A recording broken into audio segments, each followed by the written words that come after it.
ડેરીએ ₹1973 કરોડનો આપ્યો ભાવફેર। જિલ્લાની જીવાદોરી અને એશિયાની સૌથી મોટી બનાસ ડેરીની 56મી વાર્ષિક સાધારણ સભા યોજાઈ, જેમાં મોટી સંખ્યામાં બનાસકાંઠાના પશુપાલકો ઉપસ્થિત રહ્યા। શણાદર ખાતે આ યોજાયેલી વાર્ષિક સાધારણ સભામાં વિધાનસભા અધ્યક્ષ શ્રી અને બનાસ ડેરીના ચેરમેન શંકરભાઈ ચૌધરીએ ₹1973 કરોડનો ભાવફેર આપતા જિલ્લાના પશુપાલકોમાં આનંદની લાગણી છવાઈ છે।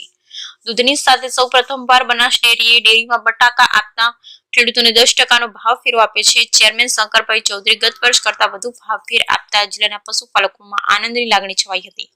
આજની સાધારણ સભામાં પશુપાલકોએ સર્વાનુમતે ડેરીના તમામ ઠરાવોને માન્ય રાખ્યા હતા। બનાસ ડેરીએ છેલ્લા 10 વર્ષથી કરેલી પ્રગતિની સંપૂર્ણ માહિતી બનાસ ડેરીના મેનેજિંગ ડિરેક્ટર સંગ્રામ ચૌધરીએ પશુપાલકોને આપી હતી। દૂધના વ્યવસાયમાં વૈશ્વિક મંદી હોવા છતાં બનાસ ડેરી સતત પ્રગતિ કરી રહી છે। બનાસ ડેરીનું નિયામક મંડળ સતત પશુપાલકોના ઉત્થાન માટે કામ કરી રહ્યું છે, જેનાથી આજે બનાસ ડેરીએ વિશ્વમાં નામના મેળવી છે।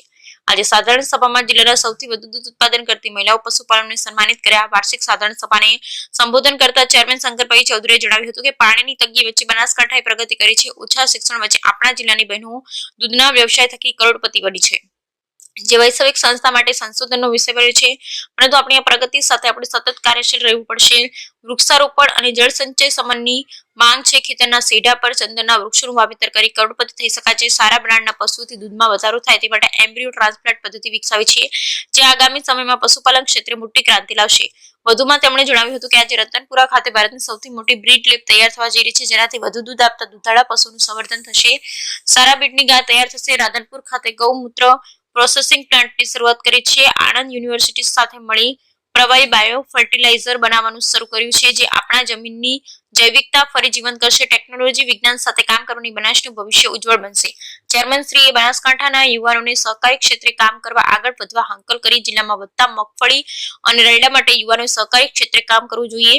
યુવાનોની તમામ મદદ માટે પણ તેમણે તૈયારી દર્શાવી છે। સહકારી પ્રવૃત્તિ વધુ વેગવાન બનાવવા માટે તેમણે શણાદર ખાતે સહકારી સંસ્થા માટે ટ્રેનિંગ ઇન્સ્ટિટ્યૂટ સ્થાપવાની તૈયારી દર્શાવી છે, જ્યારે જિલ્લાના વધુમાં વધુ યુવાનો સરકારી નોકરીમાં જોડાતા થાય તે માટે આ વર્ષે બનાસ ડેરી ગાંધીનગરમાં ટ્રેનિંગ ઇન્સ્ટિટ્યૂટની સ્થાપના કરશે। આ યોજાયેલી સાધારણ સભામાં નિવૃત્ત ડીજી અજય તોમર, પૂર્વ સાંસદ પરબતભાઈ પટેલ, દિનેશભાઈ અનાવાડિયા, ધારાસભ્ય પ્રવીણભાઈ માળી, લવિંગજી ઠાકોર, ભાજપના પ્રમુખ કીર્તિસિંહ વાઘેલા, બનાસ ડેરીનું નિયામક મંડળ સહિત જિલ્લાના સામાજિક તેમજ રાજકીય આગેવાનો મોટી સંખ્યામાં ઉપસ્થિત રહ્યા। Bureau report Ramjibhai Raygur, Kankrej, Banaskantha.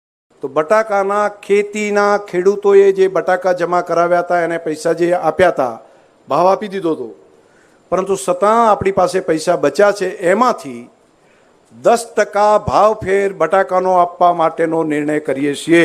પૈસા આપ્યા ચૂકવ્યા એના વગર વધારાના 10% પ્રમાણનો નિર્ણય આપવાનું કામ અમારા નિયામક મંડળે નિર્ણય કર્યો છે।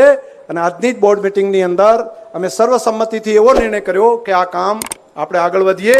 જેને ભરાઈ દીધા છે માંડી વાળ્યું બધા, હવે આપણને તો પૈસા મળી ગયા, તો નવા વધારાના 10% નાણાં તમને આની અંદર મળશે।